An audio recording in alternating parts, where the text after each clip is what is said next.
آپ کی اور میری زندگی کی کیا قیمت ہے؟ آئیے ایک کہانی سے اندازہ لگاتے ہیں۔ ایک دن ایک بیٹا اپنے باپ کے پاس جاتا ہے اور باپ سے پوچھتا ہے کہ ابا جان، میری زندگی کی قیمت کیا ہے؟ وہ باپ اپنے بیٹے کو ہاتھ میں ایک پتھر پکڑاتا ہے اور کہتا ہے، بیٹے، اگر تم اپنی زندگی کی قیمت معلوم کرنا چاہتے ہو تو یہ پتھر لے کر مارکیٹ میں جاؤ، اور اگر تم سے اس کی کوئی قیمت پوچھنے کی کوشش کرے تو انہیں کوئی قیمت خود سے مت بتانا، بلکہ صرف اپنی 2 انگلیاں اٹھا لینا۔ اس کے بعد وہ لڑکا اس پتھر کو لے کر بازار چلا گیا، اور جیسے اس کے باپ نے اس کو کہا تھا اس نے بالکل ویسا ہی کیا۔ ادھر ادھر بازار میں گھومتے پھرتے اس کو ایک بوڑھی خاتون ملی۔ وہ اس کی طرف تیزی سے آئی اور اس سے پوچھا، یہ جو پتھر تمہارے ہاتھ میں ہے اس کی تم کیا قیمت لگاتے ہو؟ اس لڑکے نے اس بات کا کوئی جواب نہ دیا، صرف اپنی 2 انگلیاں اٹھا دیں۔ وہ بوڑھی خاتون سمجھی کہ یہ 2 روپے کہہ رہا ہے۔ اس نے کہا، ٹھیک ہے، میں تمہیں اس کے 2 روپے دیتی ہوں اور یہ پتھر تم سے خرید لیتی ہوں۔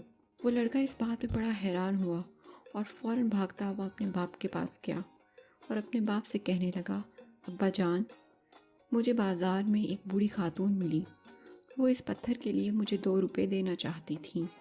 باپ نے اپنے بیٹے سے کہا کہ بیٹا، میں اب کی بار یہ چاہتا ہوں کہ تم یہ والا پتھر لے کر عجائب گھر چلے جاؤ، اور اگر تم سے اس کی کوئی قیمت پوچھے تو اپنی زبان سے کچھ مت کہنا، صرف اس کو اپنی 2 انگلیوں کا اشارہ کر دینا۔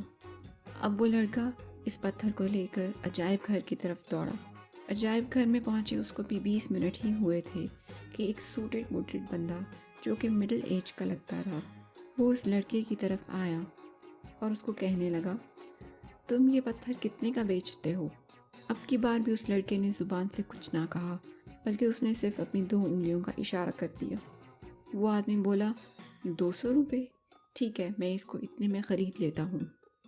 وہ لڑکا اس بات پہ اور حیران ہوا اور دوڑتا ہوا واپس اپنے گھر اپنے باپ کے پاس پہنچا، اور گھر پہنچ کر اپنے باپ کو کہنے لگا، ابا جان، عجائب گھر میں ایک ایسا بندہ مجھے ملا جو اسی پتھر کو 200 روپے میں لینا چاہتا تھا۔ باپ نے کہا کہ اب آخر میں یہ چاہتا ہوں کہ تم یہ پتھر لے کر ہیرے جواہرات اور عقیقوں کی دکان پہ جاؤ، اور اگر تم سے اس کی کوئی قیمت پوچھے تو دوبارہ زبان سے کچھ مت کہنا، بلکہ اس کو 2 انگلیوں کا اشارہ کر دینا۔ اب کی بار وہ لڑکا ہیرے جواہرات کی دکانوں پہ گیا۔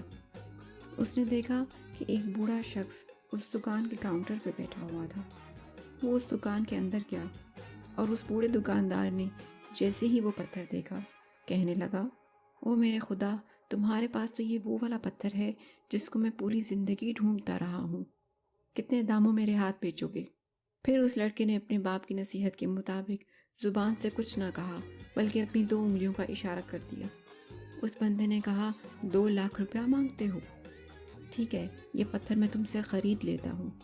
وہ لڑکا اس بات پہ بہت ہی حیران ہو گیا اور اس کو یقین نہ آیا کہ یہ ہوا کیا ہے۔ وہ چھلانگیں مارتا ہوا، خوشی میں پاگل ہوتا ہوا اپنے باپ کی طرف دوڑا اور اپنے باپ سے کہنے لگا، ابا جان، وہ جو بوڑھا اس ہیرے جواہرات کی دکان پر تھا، وہ اس کے مجھے 2 لاکھ دینا چاہتا ہے۔ باپ نے کہا، دیکھا بیٹا، کیا تمہیں کچھ سمجھ آیا ہے کہ تمہاری زندگی کی کیا قیمت ہے؟ جہاں تم اپنے آپ کو رکھتے ہو، تمہاری زندگی کی وہی قیمت ہے۔ تم خود یہ فیصلہ کر سکتے ہو کہ صرف تمہیں 2 روپے کا پتھر ہونا ہے یا 200 روپے کا پتھر ہونا ہے یا 2 لاکھ کا پتھر ہونا ہے۔ اس دنیا میں کچھ لوگ ایسے ہیں جو تم سے بے پناہ محبت کرتے ہیں، ان کے لیے تم پوری کائنات ہو، اور زندگی میں کچھ لوگ تمہیں ایسے بھی ملیں گے جو تمہیں صرف استعمال کریں گے اور تم ان کے لیے کوئی معنی نہیں رکھو گے۔ اس لیے میرا بیٹا، صرف یہ تمہارے پر ہے کہ تم اپنی زندگی کی کیا قیمت لگانا چاہتے ہو۔